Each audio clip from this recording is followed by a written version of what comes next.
The three Ford Super Trucks are purebred racing machines and are built and prepared at Piazza Motorsport in Midrand. Added to this pedigree is the skill and experience of 11-time South African rally champion and Daytona 24-hour winner Sarel van der Merwe, a man who never says no for a new challenge behind the wheel. Well, I've only had the one outing and that was huge fun. But I think when I get there again, I'll probably have a bit more competition because everybody thought that was going to be a one-off, so maybe they let me win a few, but it was really nice and certainly exhilarating stuff to drive. Well, fortunately, I've driven just about everything in the spectrum. I started off in rear-wheel drive cars, which was, to my style of driving, I think was the most fun. I then progressed to four-wheel drive in the Quattro days and later in the Laser. And now front-wheel drive. Front-wheel drive I really don't like. It's a boring formula to drive in. So it's nice being involved with these trucks again in rear-wheel drive, and you can slide with your arms full of lock and dust and all the rest of it. The highly specialized job of preparing the Super Trucks is done under the supervision of Dennis Fortune. The vehicle's undergone virtually a total rebuild.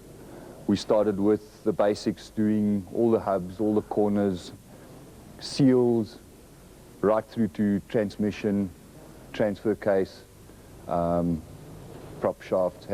Everything has just been thoroughly checked over and reconditioned. The engine was another point of concern, and it's been fully rebuilt. We've had to import a lot of componentry from America for the car. The process is fairly close to running on schedule to be ready for the 22nd of August, where the Sobe Eros Ford will then run for the first time in its new livery.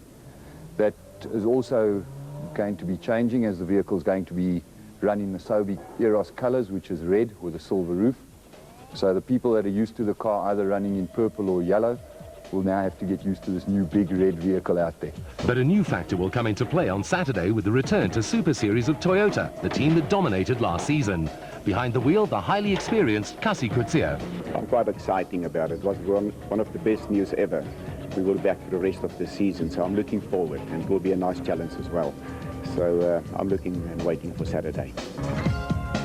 And the return of Coetzee and the Minolta Toyota Hilux will certainly add some spice to the recipe in the Super Truck category at Tolton this weekend. Sporting a brand new BMW M3 engine, Cliff Barker and his Pennzoil Land Rover could be another cat amongst the pigeons on Saturday. It's a combination that you underestimate at your peril. You know, our old car was 5 years old and it was getting tired, and we decided to build something a little bit better. We still based it on the Land Rover, but we've got an M3 motor and transmission, still four-wheel drive, more suspension, better handling, better brakes, a little bit lighter, a little bit safer, more construction, more roll cage construction. I would say a lot better car. Obviously we need to upgrade because our competitors all got new cars and obviously going quicker, and that was one of the reasons why we did it. I think the car is a lot better car than our old car. It's lighter, it's got more suspension, got more horsepower, and I think, you know, we started losing touch with the old car against American stadium trucks, and I think this time around we'll be there to give them a go. Tolton track is vastly improved over what it used to be. It's not as rough, which should suit our car better. Being four-wheel drive, we've got obviously good traction, and I think we should do well. Visit our new